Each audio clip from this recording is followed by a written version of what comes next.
Hello, hello, and welcome to Rise Above the Grind with the Consultress, Alissa. I am here as your hostess, bringing you awesome conversations from the courageous road called entrepreneurship. We are here to discuss what is it that grinding really means. When we hear rise and grind, does it grind your gears or does it give you inspiration? For me, it grinds me up. I'm like, oh, something's frustrating, something's terrible, there's pain, and kind of how that expresses and how people experience that throughout their entrepreneurial journeys. So I am so jazzed and so thrilled to invite Lisa Andria here to have a live discussion with the in-studio audience. And so for those of you on broadcast, welcome, Lisa. So happy to be here. Always love talking to you, Alyssa. Thank you so much. Yeah, it's my extreme pleasure.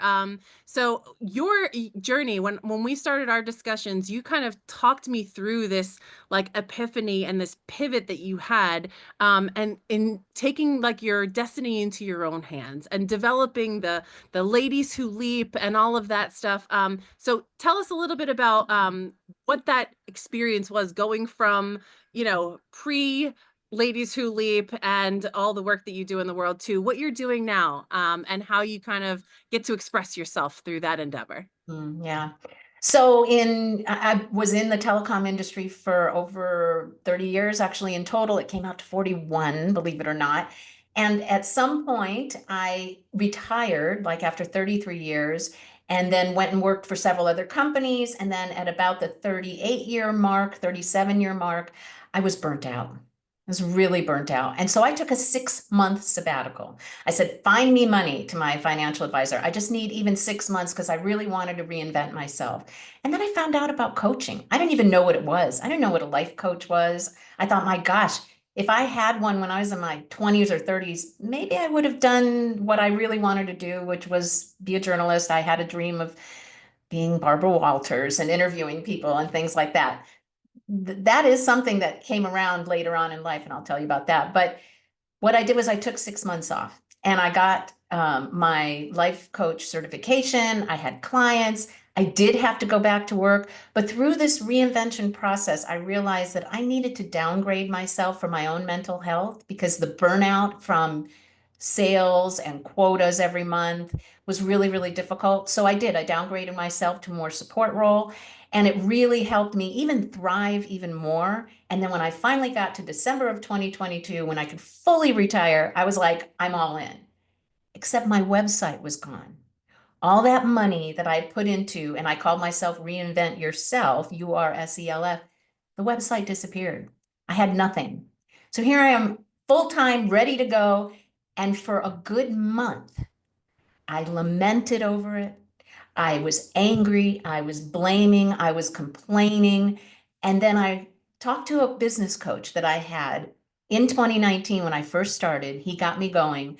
And we sat there and we talked about what it is that I really wanted to do. And that's when Ladies Who Leap was born. And I'll tell you, the best thing that happened, I realized, was that website disappearing.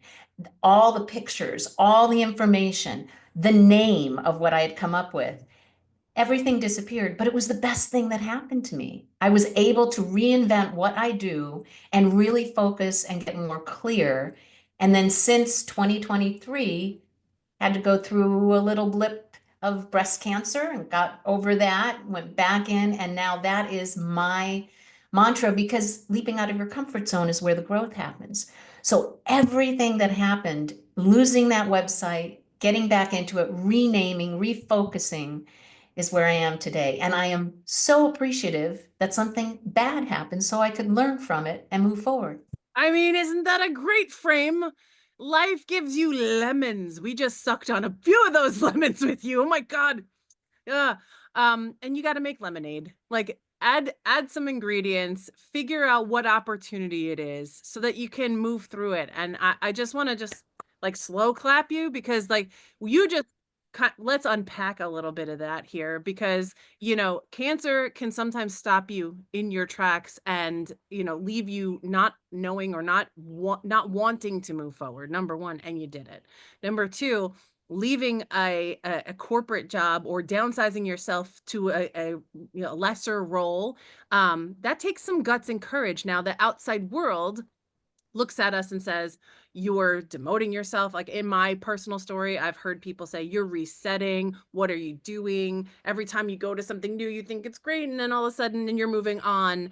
And there's a little bit of cultural shame in that, like because we still have this old paradigm mentality of go get a job, be there for 50 years of your life, get the Rolex, and then you can be yourself. But what I'm hearing in this transformation is those points of resistance, those points of frustration, or the desperation that sometimes comes from feeling unfulfilled and knowing like, man, this is not it. That awareness by itself, that awareness of this is grinding me to a pulp.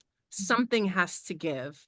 It takes courage to move beyond that and to say, I want something more. So I'm going to look at myself in a new way and create something brand new. So tell us a little bit about when you went from um, your retirement now into this new phase of building a community and what you have going on with Ladies Who Leap. Yeah. So my mom always was there for her friends. So I took her lead, and whenever I could mentor younger women in the industry I was in telecom and data sales, or my friends, I would listen and I would help them. So this transition into actually being a transformation coach was taking what my mom had taught me and just putting it to another level.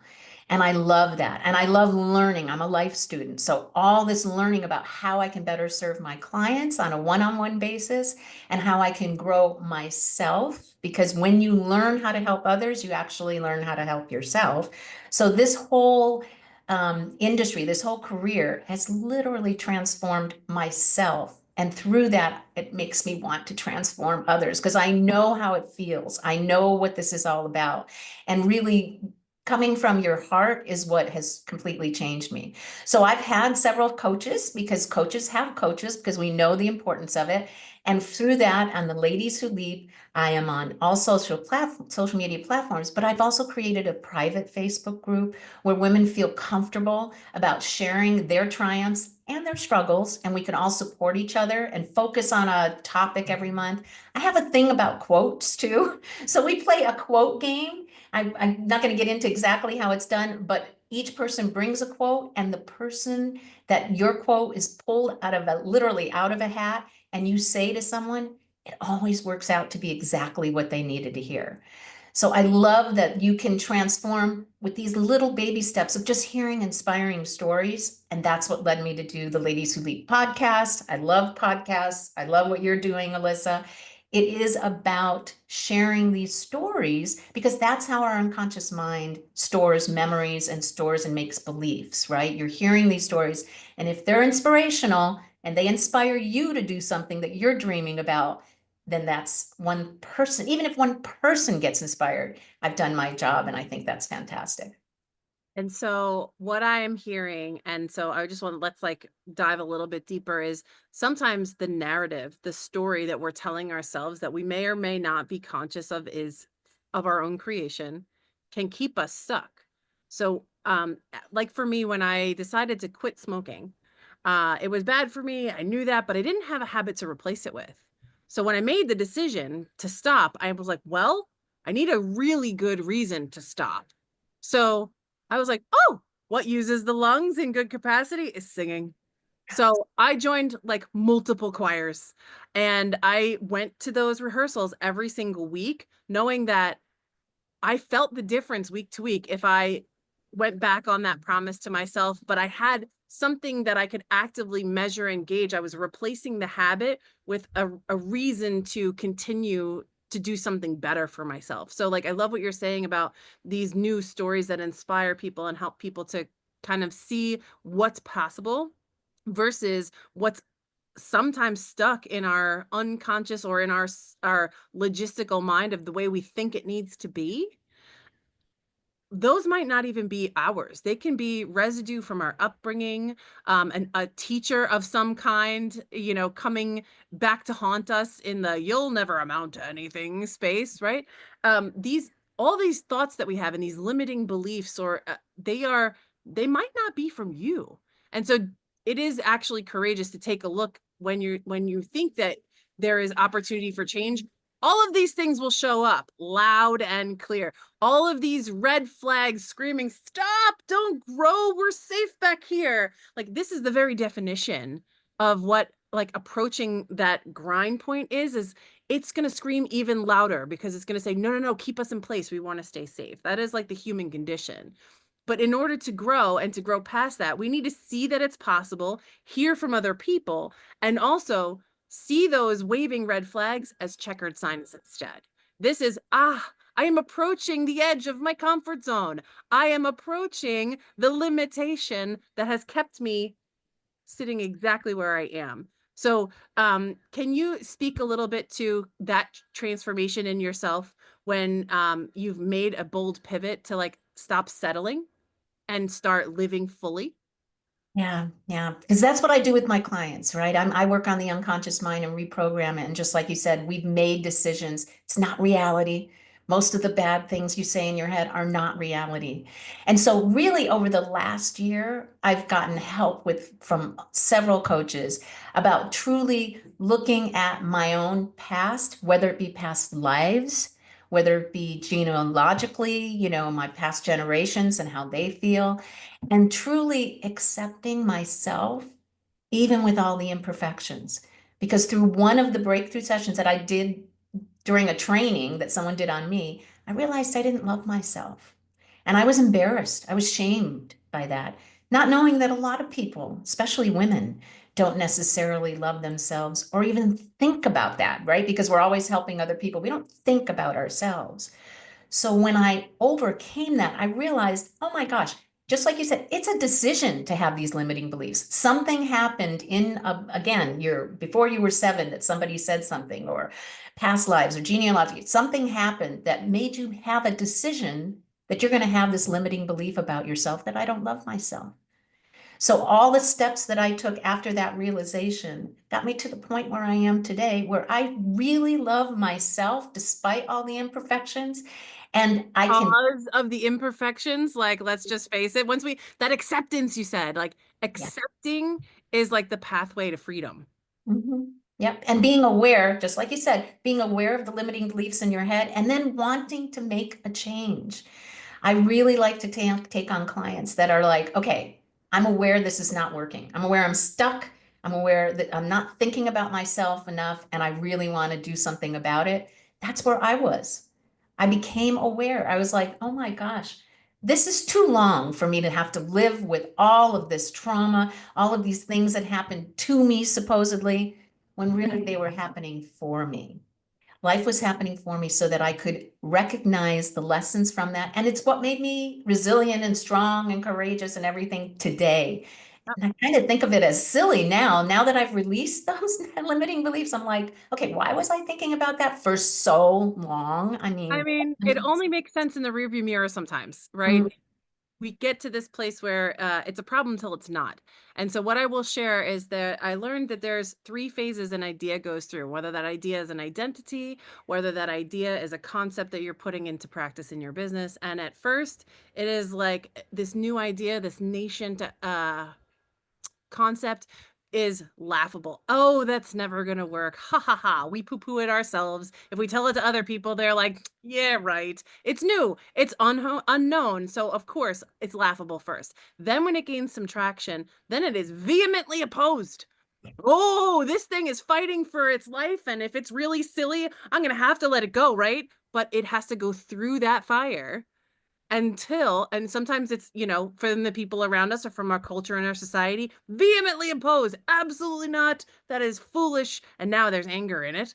And then the third phase is, oh, hasn't it always been this way? It's just generally widely accepted. Like, it didn't go through this rocket ship process of burning through these other 2 phases where it could have died. So this is what it takes to kind of come through any kind of identity transformation, personal transformation. It's courageous work because it's looking at things feeling silly, maybe being opposed by yourself and by others. And then at the end of the day, you looking back going, really wasn't that bad. by That- you, by others. So, you take people through this transformation, and I love that about you. So, how can people connect with you further and learn more about the work you're up to? Well, it's pretty easy. So everything pretty much is linked to Ladies Who Leap, LEAP, because leaping out of your comfort zone. So it's ladieswholeap.com, Ladies Who Leap channel on YouTube. I am all over social media with my name. Also on Instagram and TikTok, I go by Lisa A Coach. So you can find it that way. But as long as you plug in Ladies Who Leap, you're going to get a lot of information about me. I'm the only one with that name. So Right on. So Google it up, find Lisa, go connect. It's been a pleasure to have you here on Rise Above the Grind, talking about transformation and the grand pursuit of creating value in this world, not only for the world itself, but for you. Like that's where your fulfillment comes from. So you can catch this broadcast every single Monday at 7:30 a.m. Eastern time. So find us next time. Click like and subscribe so you don't miss another episode. See you next time. Same bat time and same bat channel. Lisa, thanks a million for being here. thank you, Alyssa. Bye.